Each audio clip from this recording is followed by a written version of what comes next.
and the one and only Austin Hansen in the building. Cheers. Hey, I'm here. Yeah, Round two, baby. Let's go.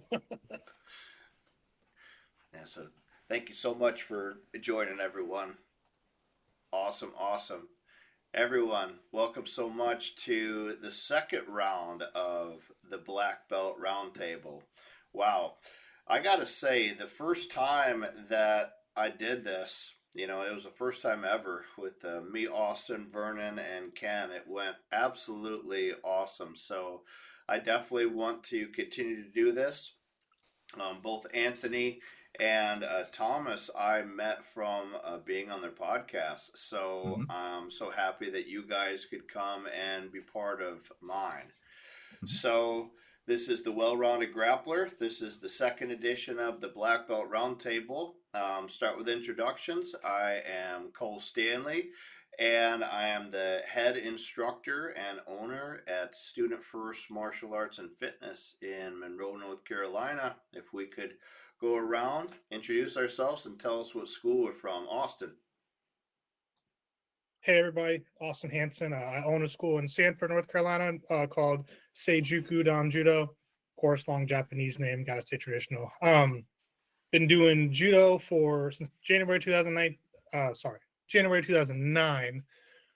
We opened up our brick and mortar location just about 2 years ago now. I have a fourth degree black belt in judo, fourth degree black belt Japanese jiu-jitsu, lowly purple belt in BJJ. I'm a Sambo coach through the Southeastern Sambo Association. I'm wearing their T-shirt today, actually, just by coincidence.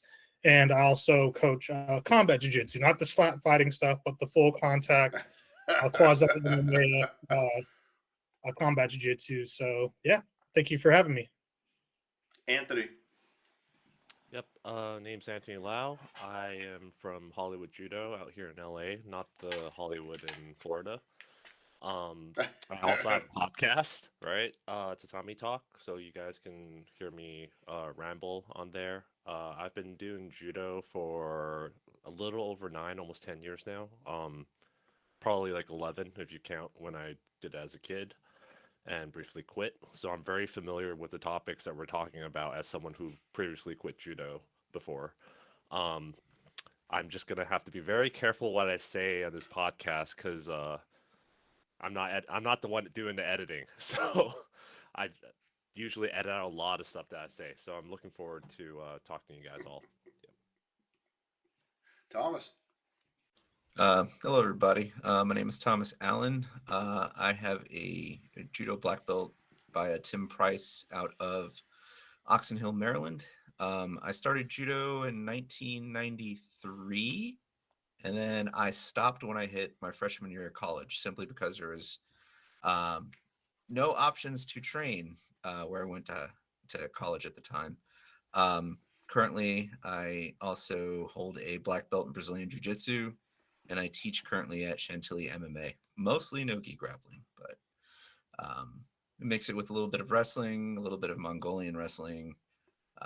It's a good time. Thank you for having me. Yeah, that's awesome. This is great.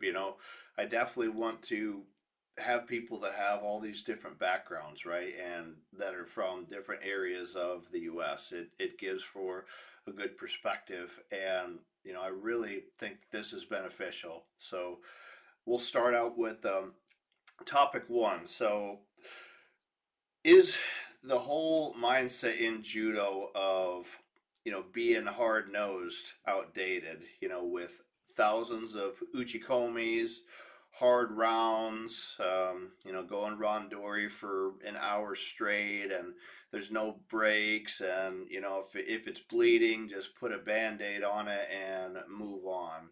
So I'll go first on this one. So while yes, in grappling in general, you have to be, somewhat tough. You have to be a person that, takes these controlled these controlled combat situations, and you have to keep going, right? That's what martial arts teaches you, is to keep going whenever, the going gets tough. You have to, just keep up with it. And I do think that if we're talking about purely competitive, that yes, that is still holding true to an extent of, train super hard, train as much as you can, and just get, as much time as you can before your clock is out. But there's this trend that's coming through, especially in wrestling. To where, if you guys have kept up at all with Penn State, and kind of how they've taken the approach of the Russians a little bit, of doing a lot of play wrestling, to do a lot of situational stuff, to not have to go full force all the time, and to just kind of, figure out these situations, and let's try to do it a little bit more on the intelligent side. I know for the average person that's just getting into judo, especially if we're talking about an adult that's getting into judo, going hard nosed and going, you know, hard conditioning and hard rounds and getting thrown hard right off the bat is just going to drive people away, unfortunately. I think that, and I brought this up because Austin, I'm sure we'll talk about this, and Anthony has talked about this a little bit as well, about the gamification of judo and how important that is. So I think you guys would have a better perspective on it. But yes, I do think that judo has to be, a little physical, but I think that there is a little bit more of an intelligent way to, go about it. So. Sure, yeah, I'll jump in there. And if whoever's listening wants to chime in, Nicole's old podcast, I talked about this there as well. Do I think hard nosed judo is outdated? Absolutely not. However, it serves a purpose, right? And as we as coaches learn more about coaching methodologies and training methods and so on and so forth, and we refine our skill sets and professional credentials in this world of coaching, right? We get a better idea of what this means. So using things like the CLA, the conditions-led approach, eco, the gamification, whatever you want to call it, right? That's valuable. And why? We have to learn to separate what we say as grassroots judo compared to competitive. And what does that mean? Grassroots being, the recreational kids programs, the recreational adult programs, recreational, right? And giving these people an environment where they can safely practice these techniques and skills and so on and so forth, and not have to worry about hardcore competition. They can just learn a new skill set, right? They're not being driven to the wall, as opposed to having that separation between your competitors. And that's where I really think the uchi komis and the hard drilling and so on and so forth is there for, right? That hard practice refines the edge of the sword, right? Getting them ready to go and compete and so on and so forth. And even taking a step out of just judo, just sports in general, there is not a single professional team in the world that pushes their competitors 100% all the time, right? They have their standards of periodized training and so on and so forth, where it's like, okay, we kind of have a little off-season, little break, holiday, whatever. We come back, we, review basics, we, drill other things, so on and so forth, and we gradually get ready for the game season, whether it's football, basketball, soccer, it doesn't matter, right? And that's where we find these things. Then we come back for our little practices, and we have a maintenance cycle as well, and then the cycle repeats. So thinking of judo that way, the grassroots guys don't really need that higher level. You can offer that. I mean, again, Brazilian jiu-jitsu being a great example, wrestling being another great example, where it's like, okay, we have this section of hard training that prepares you for a specific purpose. But outside of that, especially for our grassroots or recreational programs, I would argue that no, we don't really need that as a primary function. It is an additional thing that you can offer to your clientele, your students, if they choose to go down that path, the USA Judo Circuit, so on and so forth, IBJJF, Sambo, whatever, right? But not for your average person, no.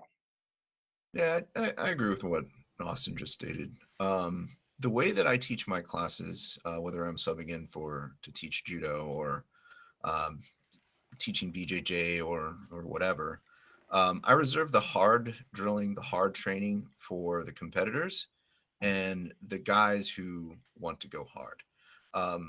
My main class that I teach is generally a mix of different skill sets, a mix of different desires in terms of what they want out of any kind of sport. So a lot of times I end up reading the class, and unfortunately, sometimes I do have to separate the guys who are competing or the guys who are preparing for, say, an MMA fight. I have to separate them off from the beginners because, throwing in the beginners into hard drilling, especially if we're doing a lot of throws, is basically feeding them to the sharks. Um, and sometimes we'll get somebody who's on a free week, and then they'll hop in one of our classes, and they get hit with a hard throw, and you can kind of see the enthusiasm just drain from their face. But yeah, like I think that I agree with Austin. Um, there's a purpose for hard drilling, and offer it to the people who want it or need it, and the average trainee, so to speak, just let them learn the skill set.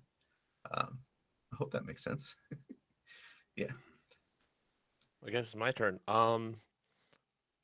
That's such a loaded question, and I think I know we're short on time, but I don't think the question should be, is it outdated? It should be, is it effective, right? And is it meeting the goals of what the student wants, right? Judo right now, I think, has an identity crisis problem. When, for example, Lawson mentioned grassroots, like, what does it mean by grassroots, right? USJA, USJF, they all talk about how they're grassroots organizations, but they're frankly doing nothing to really grow judo. They talk about running more competitions, running more seminars, running more clinics. That does nothing to bring new people into the sport. It's just serving the existing clientele, right? And uh, going back to what I said about effectiveness, um, there's nothing wrong with doing these hard training if it's effective. And if the students see the effectiveness, then they'll do it. But right now, you talk about thousands of uchi komis, hard rounds, all that kind of stuff.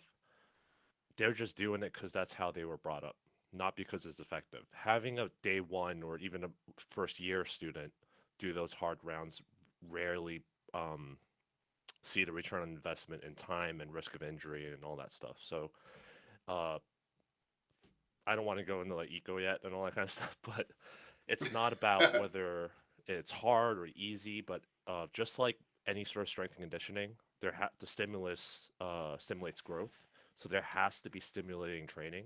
So the question should be whether it's effective or not. And right now, with traditional martial arts, not just judo, most martial arts is even wrestling is kind of guilty of that. Is that there's no good feedback loop on whether the training is effective or not, and there's a huge survivorship bias.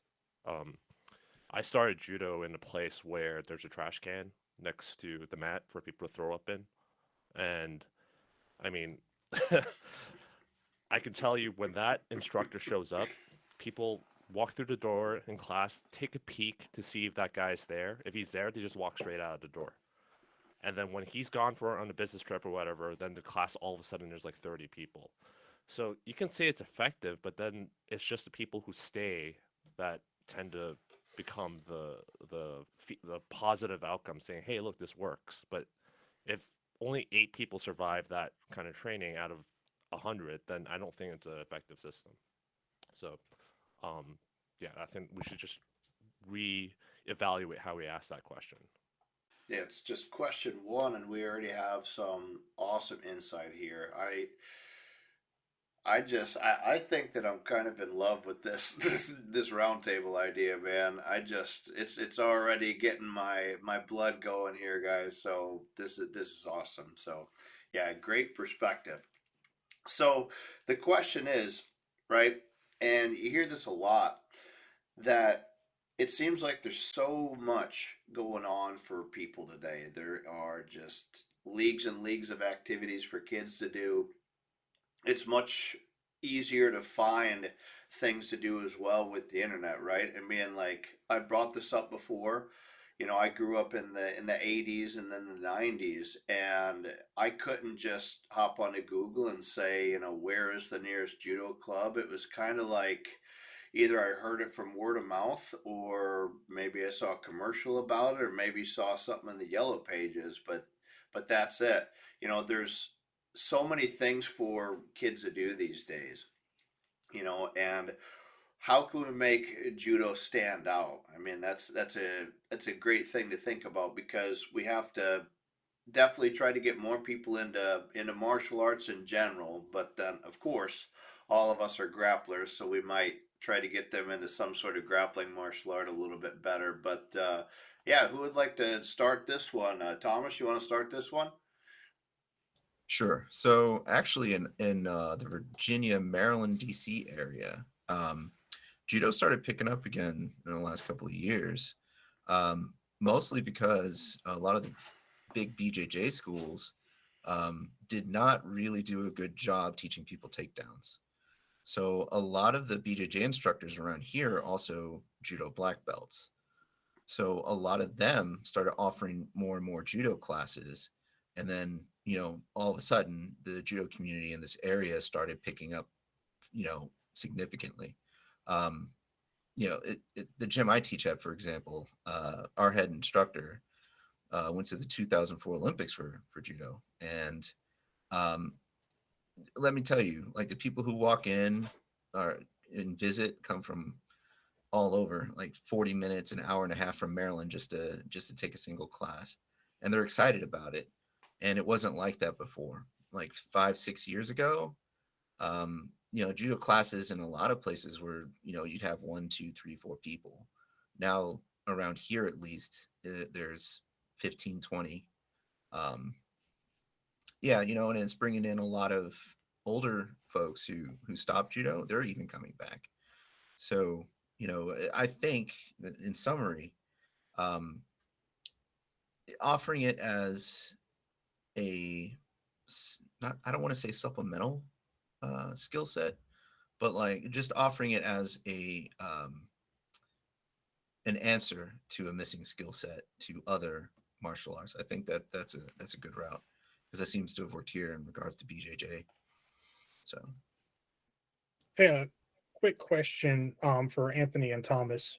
For judo specifically, what organizations are you guys a part of, if you are part of any organizations? I'm part of all three. My dojo is one of the rare ones where we try not to be involved in any politics at all, with one rare occasion. But we're part of all three, and we accept all three. We tell our members, just pick one. These are the pros and cons of each, depending on the climate. Like, as you know, USA Judo is dominating right now in certain areas. So we tell competitors to get USA Judo, but otherwise we don't play favorites. yeah. So I think our gym is a member of USA Judo. But I'll have to check. There was some membership things going on in the background I didn't keep track of. But yeah, I'm pretty sure it's USA Judo. Okay, cool. And I promise this has a point. But the next question I would have is, outside of competition circuit and promotion criteria, do you currently see a value of being part of one of these organizations and lineage, I guess? I do. It looks like, at least the way that the other judo, the main judo instructors at our school handle that, they offer that as like how do you say it? Like, oh, there's this seminar, oh, there's this competition through this organization, that gives them something to focus on. So in that aspect, I would say yes. Yeah, I think so. Yeah, that's really all I can add on that right now. Sure, yeah. And of course, I know Cole and I have had several sidebar conversations on this subject. So with attention to the question, how do we make judo stand out and be more desirable? And then kind of tying to something you said, Anthony, about growing grassroots judo and what does that mean? So quickly defining grassroots judo, Austin's opinion, right? This is just mine. I see it's recreational judo. period. If we're looking at a competitive circuit or trying to push people up to nationals, international, world, Olympic level stuff, I no longer see that as grassroots judo, right? Although by the Ted Stevens Act, which defines, where, USA Judo gets its authority from, amateur athletes participating in the Olympics, so on and so forth, right? And that's all getting very in the weeds, and we won't go down that rabbit hole. But in my head, hey, recreational. So making it stand out, right? We could argue everyone has an individual role, so on and so forth. Yeah, sure. But let's focus on the organizations and how do the organizations make this desirable, right? Whereas something like jujitsu, they have the IBJJF, and that attracts so many people, and it's growing in Europe, and you're starting to see influence in Asia and so on and so forth. Well, one, freedom, and then two, coach education. Empowering local dojo owners, all right, and empowering coaches. And what does that mean? Teaching people like us how to be better coaches and not focusing on competition seems to be, at least on the East Coast, what has really helped. And I'll give a better example. The USJA is bigger on the East Coast than USJF, right? USA Judo is everywhere because, if you want to compete in that circuit, that's where you go. There's no ifs, ands, or buts, right? But what the USJA has done, like what you said, Thomas, is encouraging people who do jujitsu, like, hey, if you get a black belt in judo or even a brown belt in judo, offer to coach judo part-time in other schools, karate, jujitsu, aikido, whatever, right? Give that as a supplemental thing. That's a really good way to get your foot in the door. And then teach it in a way that is enticing, right? Whether if you're in a competitive jujitsu school, those guys are probably going to lean on, hey, how do I have a dirty taio, uchimato, whatever, to really get the edge in IBJJF worlds? And that's fair. That is a niche. And if you're only teaching 1 or 2 days a week in that gym, perfect, right? They want that refining. Vice versa, if you got a recreational karate program, recreational jiu-jitsu program, they're like, hey man, like, I don't want to get thrown. Okay, well, can we approach coaching in a way that that's going to reduce that fear, reduce that barrier of entry, show judo as something that anybody can participate in, right? And we get into gamification and so on and so forth, right? But again, empowering coaches and teaching coaches to present the class in a way that is enticing. It's not about just building numbers. It's not about, winning competitions. It's truly, how do we empower you, individual, to do judo better? And yes, sure, there's testing standards of, hey, here's all 67 throws. Can you do them? Here's the your newaza. Can you do this stuff? And yeah, sure, that's just for moving through the belts, right? But if we want to make judo stand out, and this is through interviews with my students and so on and so forth, it's like, hey, they like to see some of that tradition. And I'm not talking like, oh, perfect bows. No. Like, hey, learning the language, right? Like, oh, the Japanese names are cool, right? I mean, John Donaher makes up his own sometimes, like, that's a thing. And they want to see more of that. The emphasis on the respect and the cultural implications and so on and so forth with the kids. Being a good partner, like, that's the common sense stuff, right? But going deeper, I'm of the opinion it's not focusing on kids, it's actually focusing on the adults and empowering adults to go out and be leaders in the community and to offer up this thing that they're learning and to empower them to become better teachers. Because the only way you grow this thing is to produce black belts that are of enough quality and enough knowledge to share the art. If you don't have good black belts, you don't have a program, period. And BJJ, it's arguably a competitive focused art. So, it takes so long to get a jiu-jitsu black belt, and these guys, arguably that black belt means something and they're of a certain caliber. So if I go against a black belt as a purple belt, generally speaking, I expect that black belt to be able to tap me or beat me or at least give me a hard round, right? I don't expect to be just a walkthrough. And I know there's a lot of, argument about background in wrestling, and we're not talking about that. We're talking about average people in general. In judo, dare I say this out loud, I don't necessarily expect that judo black belt to just dog everybody immediately. That's not what I'm coming there for, right? I'm not coming in there for the judo black belt to just smash me in the ground, right? I want to learn this skill set of like, hey man, you guys are able to balance on your feet very well. What is that? Like, just by itself, that's amazing. Hey, what is this athleticism and these things that I want to develop. You know, I have gentlemen as old as in their 60s that participate in my class, and of course have kids all the way down to 3 years old. And they're looking for the physical education, you know, one of the tenets that Jigoro kind of talks about. Um, and you know, coaching methodologies and the structure and those things are what really attract people more to judo, than because we have Brazilian jiu-jitsu 4 days a week and judo 2 days a week now. And the people that gravitate towards the judo program or want to be involved, they're like, hey, I kind of like this kind of structured approach and these secondary factors as opposed to the teaching of the judo in of itself. I don't know if that makes sense. Hopefully that does, but that's where I think the organizations can really empower, is the coaching aspect and empowering us as adults and future leaders of the sport on how do we make judo stand out more.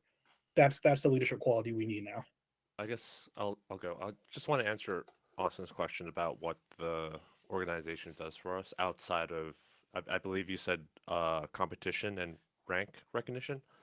Um, I will add that there's also one more thing that only USA Judo does, which is safe sport. And in light of the not so recent but common uh, events that are happening in the jiu-jitsu circle right now, I'm sure you guys know what I'm talking about. Safe sport is really important, but I think that is quickly eroding away in American judo. I can elaborate that more afterwards if you guys want to talk about it. So I think safe sports importance is not going to be around for long term. That's my personal prediction, not opinion, but prediction. Um, but I'm gonna put my neck out there and actually say the all three national governing bodies are actually actively hurting the growth of judo instead of actually doing any good. Um, and I agree. In spirit, I agree with what you're saying, Austin. But the reason why we don't have enough instructors is because of the national organizations. They're putting all these barriers to becoming an instructor, and they're providing absolutely no resources on instructor training, like you said. And when they do have instructor training, it's as someone who's gone through a lot of them, and even comparing it to some off-the-shelf thing you grab from the French Judo Association website in French. I'm not fluent in French. Even that is better than whatever the hell USA Judo, USJF, or USGA was trying to put together. And they put all these curriculums into, like, the development of the curriculums into committee hell. Uh, they have all these people high dan rank stuck in a committee coming up with this curriculum, and everyone has their own say. And in software engineering, it's called bike shedding. By the time it goes through the committee, it turns into this like weird thing that everyone just has their own little parts of it and doesn't work it very well. We saw this with the American judo system. I'm sure you all have gone through some iteration of USGA or USJF's coaching certification process. Like each area has its own certification process. It's none of them are the same. They almost never ever go into any sort of sports science or child psychology or anything. And it's just focusing on all the judo techniques and all that kind of stuff and which competitions should you send the kids to. So all that is contributing to, I'm going to say, this stagnation of the way that judo is taught, which is kind of related to our previous topic, and also just putting up barriers and in giving people these instructor recognition, which is why I really don't. The thing I don't like about judo the most is the belt rank system. I just wish we were like sambo or wrestling where we don't have that at all. I'm just going to answer the question for this part real quick, which is how do we make it stand out and be more desirable? And the answer is basically what Austin said. We need more instructors. That's just the baseline. Doesn't matter what the hell you say. Like they're saying we need to put judo in schools. We need to do this. We need to do that. USA Judo did the Parks and Recs program. They had funding to do that here in LA. They could not. They had the money. They came up to me and offered to pay me and all that stuff, and other people, right? They could not get enough people that are qualified to teach to participate in this program, and they actually had to start asking BJJ people to teach judo. That goes to show it doesn't matter what you do unless you have qualified instructors. So until we do that, it doesn't matter what you do. So we really need to focus on that. So. One, USJ, I don't know about USJF. but I'm part of USA Judo and USJA and ATJA, and the MYB. But other here nor there, the USJA does require the background check, safe sport, the concussion training. They encourage first aid; it's not required, but all those same standards were required to meet as well. For the coaching program specifically, the USJA does not have an official coaching program right now because you're 100% right, man. The coaching stuff that has been provided for quite some time very much depends on the person that is teaching. I've heard a couple guys that have been great. I've heard more that I feel like I could have done more on YouTube. And if someone wants to shoot me, hey, I got a day job. I'm just doing a part-time program. And if people want to come from my head, cool, man. Grow my social media, please. Neither here nor there. But the irony is removing that additional standard of having like, oh, we need a coach certification. Besides being mat side, understanding mat side etiquette for competition matters, and to control officials mat side matters, because we all seen the jiu-jitsu tournaments where we have 30,000 parents are like, they're like, please get away from me. The kid needs to hear me because he's about to get an armbar, right? Like that's a thing. Outside of, again, the competitive side, the only thing that really matters in a dojo is, do you have a dan? Like, are you a black belt? They don't care about anything else, because what does that certification mean, right? There's not, the only thing we can really define clearly, I think anybody in the room, is that certificate allows you to coach mat side, depending on the level of competition we're at. Outside of that, it doesn't really give any benefit whatsoever, in my opinion, and I think the stats would back this up, to your ability to coach on the mat in a local dojo, teaching kids who, will maybe hopefully get their black belt by the time they graduate high school, and then they move away because they get a day job like everybody else, right? Like that IBJJF not having an official coaching certification, I think, has been the greatest tool to empower Brazilian Jiu-Jitsu, because the freedom of expression of these professors on the mat is allowed to flourish. They're not confined. Judo, if you don't meet whatever, older, more senior black belt standard, because it's very much a gatekeeping system, and I agree with you, the organizations murder it because of that gatekeeping. And it's like, well, if you don't get in the right class, if it's even presented, or someone doesn't think you're good enough or whatever, like, all right, well, now I don't meet the standard, I can't open the gym, you're not going to insure me, whatever, right? And then if you're not part of an organization, or if you're part of an organization that nobody knows about, right, they're like, now they question you as a black belt, because like, well, you're not USJA, USJF, USA Judo, are you a black belt? Well, the tatami never lies, right? If you're a black belt in Brazilian Jiu-Jitsu, okay, well, just roll with me. In judo, you don't even get the right to randori with somebody if they don't respect your black belt at face value. You don't get the chance to earn it. In fact, you can't even go to the competition because you're not part of the organization that's hosting the competition. So that just, you're eliminating people's ability to participate at all. So unpopular opinion, no, we don't need a coaching certification as a requisite for a black belt. It doesn't logically make sense, because look at anybody else. Anybody. The coaching certification actually prevents abuse, kind of. I say kind of, but that could be easily addressed with like a waiver, saying I agree not to hit the kid. I've seen coaches hit kids on the mat. Like, I agree not to do XYZ.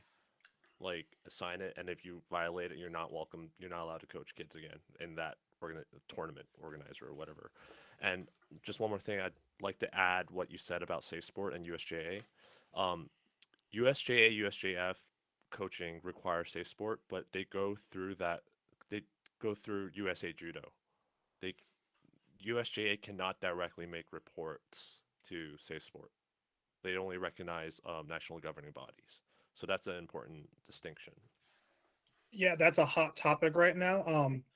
And the USJA recently, thank you for reminding me, now they're participating in, there's a different program, I'm sorry I don't have the name of it right now, that is an equivalent. I think the high school, like the school system uses it, because the school system doesn't go through safe sport. That's just for the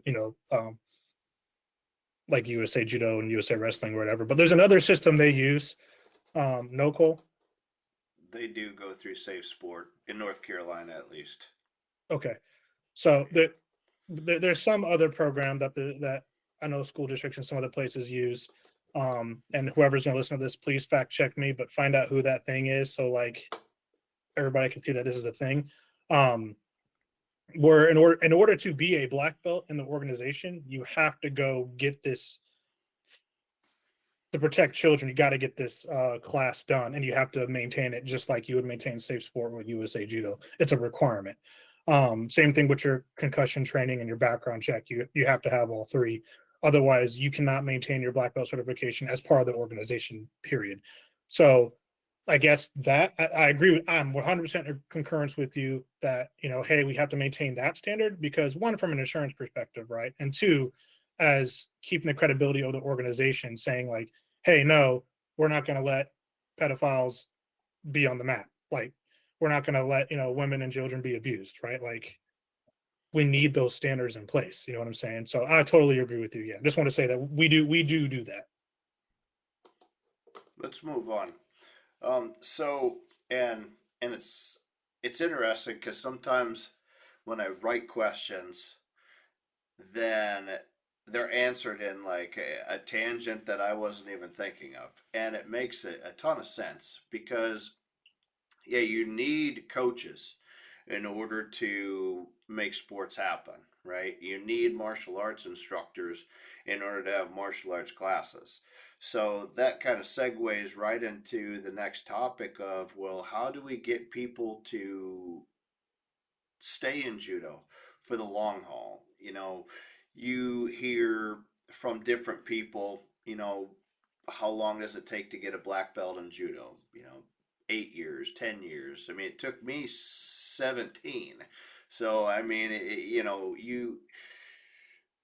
is it is that the right thing to take that long to get the black belt? I mean, I think that you definitely need to be in judo, especially for a long time, to really understand some of the dynamics of the moves and to really understand kazushi and to just go into like deep depth about like the actual physical principles of judo and the physiological approaches of how judo is done, right? It's like it's something that takes a lifetime to learn, but it's a great point, like how is judo going to grow? We need people to teach it, and it's just not happening very well. I mean, the one of the statistics that I've heard is, I mean, there could be as low as 10,000 participants in judo in the United States. It's like that's low, and so what does that mean? 1,000 black belts in the whole country?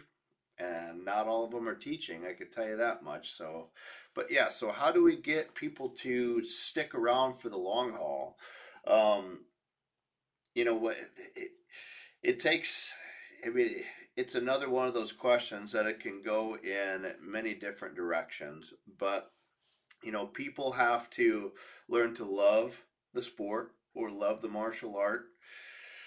They have to have a good experience, so that means, a good dojo, a friendly environment with a teacher that shows them, the kind of like what their limitations are not and how they can easily just blow through all these limitations.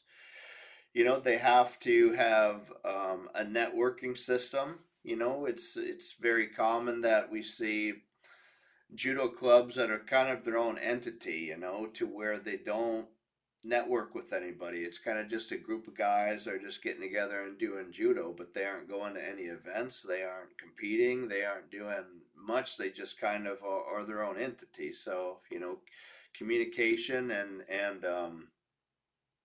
and community is important. Um, but then also just like 10 years is a long time to be dedicated to anything. I mean, it would just any aspect, any sport, any life skill, any hobby. I mean, 10 years is a long freaking time, and So just I'm not sure. I'm interested to see what you guys say about helping people stick around. Anthony, you want to start out with this one? How do we keep judo, or how do we keep people in Yeah. judo for the long haul? So about the 10 years thing, I don't think it should take 10 years unless you, with one exception, if you go like once a week or twice a week for an hour, like some places, then I can understand. Um, this is true for BJJ too. If it takes you 10 years to get someone to a black belt level, then I just think you're a bad teacher.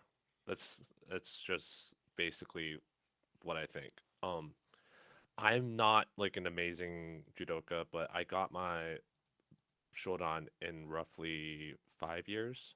But then again, I was training every single day and also doing jujitsu on the side. So I was going training afternoons, evenings, 7 days a week.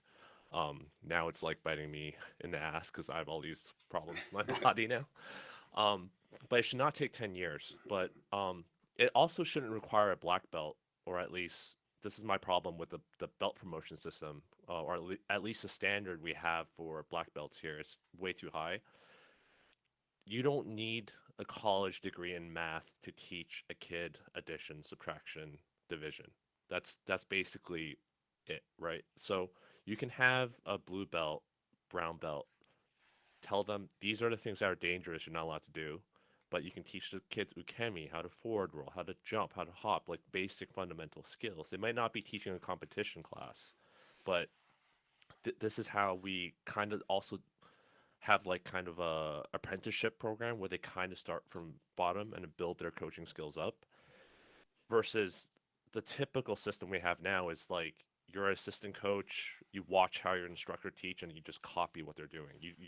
You're not offered the chances to make the mistakes of teaching and learn what works, what doesn't work, with guidance from someone, obviously. um, so how do we get them to stay in judo for a long haul? Sorry, I kind of went on a tangent. um, we need more dojos, more instructors. We kind of said that, but I'm going to expand on that. And basically, we need more dojos and more instructors to offer a more wide variety of experiences. Unless you have like a super mega dojo like Eastside Judo in Texas, or Jimmy Pedro's in the East Coast, where you have a large facility with lots of instructors where you can offer like a recreational class, a kids class, a competitive class, a master's class. Like, unless you have that sort of resource, then you can only really cater to one group at a time or two groups. So we need more dojos to offer different experiences, because I have people in my dojo driving 2 or 3 hours. I'm like, why are you not going? I'm not going to name them, but why aren't you going to this dojo? And they're like, I don't like the way they're teaching. I'm like, well, the way they're teaching is just not for you. But now you're gonna come drive like 2 hours to my place. Like, how many opportunities are you missing that way, right? So we just need more dojos that teach in a variety of different ways. And in addition to that, this is a something that we all kind of are guilty of. I'm just gonna say that is that we kind of need to stop shitting on recreational judo, because even from picking what dojo to uh sorry, that pop up, what dojo to go, we look at competition records. People regularly shit on kata protection practitioners, and competitors, and we just need to stop that, so we see all judo as legitimate judo. That's what we need to change, really. Let's get Thomas on, man. Haven't had a chance to chime in yet. We all like to talk. Sorry. Yeah, I know. I'm just happy to be speaking to adults, But so one thing I will say is that, not in addition to getting more instructors and more dojos, um, I remember when I was younger, when I did have the chance to visit a new dojo, sometimes I'd walk in and nobody would say a word to me for a while. Um, I don't know if that happens anymore. I know that around our area, as soon as you walk in for a judo class specifically, because they want people to stay for that, um, an instructor or somebody is walking up and saying hi to you. Now, if that kind of lack of interaction occurs, like, of course, you're not going to get people to stick around. And on top of that, a good culture at the dojo has to be cultivated. Like, you can't have, I hate to bring up Atos for for jiu-jitsu folks, but you can't have a situation like what's happening at Atos occur. You need to have a safe environment, fun environment, I guess you could say. But you have to have a gym culture where people want to come back. They're injured, want to show up. They're having a bad day, want to show up. It's just like not Austin, Anthony said, having somebody driving 2 or 3 hours because they don't like an instructor is crazy, or don't like how somebody teaches. Like, that's bizarre to me. But and like they say, it just takes one bad apple. You could have 4 good instructors at a gym, one could pull an Atos, and then your reputation's ruined. So yeah, just having a good gym culture, and just being friendly to the new guys. Like, if having a hard culture all the way through, like a hard competitive culture, is good for the people who want to compete, but it's gonna shoo away a lot of other folks that are just new, or probably have no interest in competing. So yeah, I'll just leave it at that. And I truly feel that the recreational approach, I mean, it has to be what's going to save judo in the United States, man. Because I mean, even when you think about how many people in a gym compete in the first place, the 10%, the high would be maybe 20%, for the average gym. And that spans beyond judo as well. You could think of any of the sport-based martial arts. And that's what kind of separates a martial art from maybe a school sport. And I've talked about this quite a bit. It's like there's basketball in a school, and you join the basketball team in order to play the game, to compete, to go to tournaments. You don't just get to go and just be on the team and learn how to dribble and never want to get into a game. It's completely opposite. But judo has that trump card, and to where you can have people that participate in it and not ever compete. But I mean, we have to focus on these everyday individuals, these recreational individuals. There's a cool wave kind of happening right now of 30 and 40-year-old people getting into martial arts for the first time, not just jiu-jitsu, but judo, karate, everything. I mean, even at, my club that, we just finished, or we've only been open a month, and I'm getting more calls from adults that have never done martial arts than like families trying to get their kids into martial arts. It's like it's a cool thing. But I really think that recreational route is how judo is going to grow. And to not go on a gigantic tangent either, but as far as some of the larger organizations, all the marketing is all focused on, you know, big events, big competitive events. Not the average everyday person. It's like they don't promote that. They show big highlight reels, and the majority of people, and I'm sure you guys hear the same thing when you bring up judo to somebody that's never done it before. They either don't know what judo is, or they've only seen the highlight reels of judo, so they think either it looks too dangerous for me, I don't want to get hurt, or I can't do that. I don't have the physicality to pick somebody up like that and slam them down. So it's like we have to take this recreational approach and get just more people into it. Like if it's run recreationally, then that'll draw more people. Then as it grows and the numbers grow, just by percentages alone, now we'll get more competitors. But if we try to focus on only growing competitors, judo is never going to grow. But we got about 10 minutes left, so let's move on to the last topic, and we'll just try to maybe stick to maybe 2 minutes or so on the response. But so we want to grow judo. How do we get people into it? if somebody comes up and wants to join judo for the first time, what do we say to them? How do we make judo appealing? So I listened to two interviews recently, um, by a gentleman named Paul Jordan, who's out of Ohio, and he talks about how he's had success with his school in marketing judo as using it more of presenting problem solving, um, or the solution of problems to people, like not necessarily pushing judo as the sport, but pushing it as, I'm the sensei that is going to offer solution to life problems.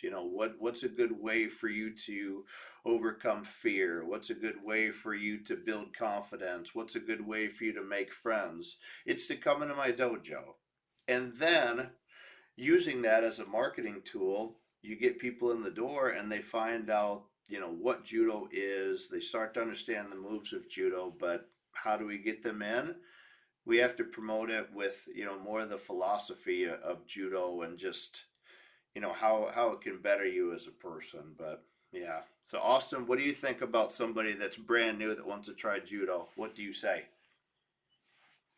Uh, Two very short points. One, on the coaching side, understand a little bit of the business, the marketing, things of that nature. Learn where you're at, who your market is, and how you're going to present the message to them, just like you said. For the actual student, do your research. If you don't want to compete, then don't go to a competitive gym. But most importantly, regardless, if you want to try judo specifically, you're like, this looks interesting. Overcoming fear and adversity is a hard thing to do. And one of the hardest things you can ever do in the martial arts world is stepping on the mat for the first time. Be willing to try. If you try it once and you hate it, don't be afraid to give that feedback to that gym owner. I mean, if you're like, hey, this was too rigorous for me, it's just not for me. It's okay to be honest with yourself, right? I mean, I have a military background. A bunch of guys go through, some form of special operations pipeline, and they find out really quick, hey, this wasn't for me. That's okay. That's okay. You don't have to be the next Travis Stevens, the Olympian, right? That's fine, right? If this environment isn't for you, you don't have to do it. Or you might realize, you know what? That was kind of fun. Next thing you know, 20 years later, you're still on the mat teaching some 6-year-old how to do osotogari, right? Like, that's what it's about. Don't be afraid. It's literally make the decision and the commitment to go try a class. Just try. Okay. I don't have any real advice. But yeah, I echo what Austin said. Just go try it. I'm not gonna drag people out. I can't show up to these people I don't know and say you should try judo. And in fact, it's kind of annoying because I've been having people tell me to try pickleball a lot recently, and it's gotten really annoying. So I can kind of see it from the other side. But if you have any curiosity or anything, yeah, just go try a class. I'm kind of coming from the nonprofit side of things, because our dojo is nonprofit and no one gets paid to teach. And the first year I taught the beginners program, our retention rate was 90%. We retained 90% of the 300 people that walked through the door. Sorry, that's not 300, 100 people. This is throughout 3 years. So I gathered metrics and I actually got to see that. But the problem I saw was after they graduated from a beginner's program, the dropout rate for the intermediate and advanced program was 90%. So I was basically presenting an unrealistic um, introduction to what our dojo is like, because my dojo is recreationally competitive, is how I'd describe it.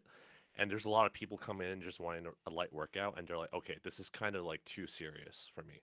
So I ended up having to make the classes a little harder to decrease the retention rate, but then our retention rate for the later classes actually increased.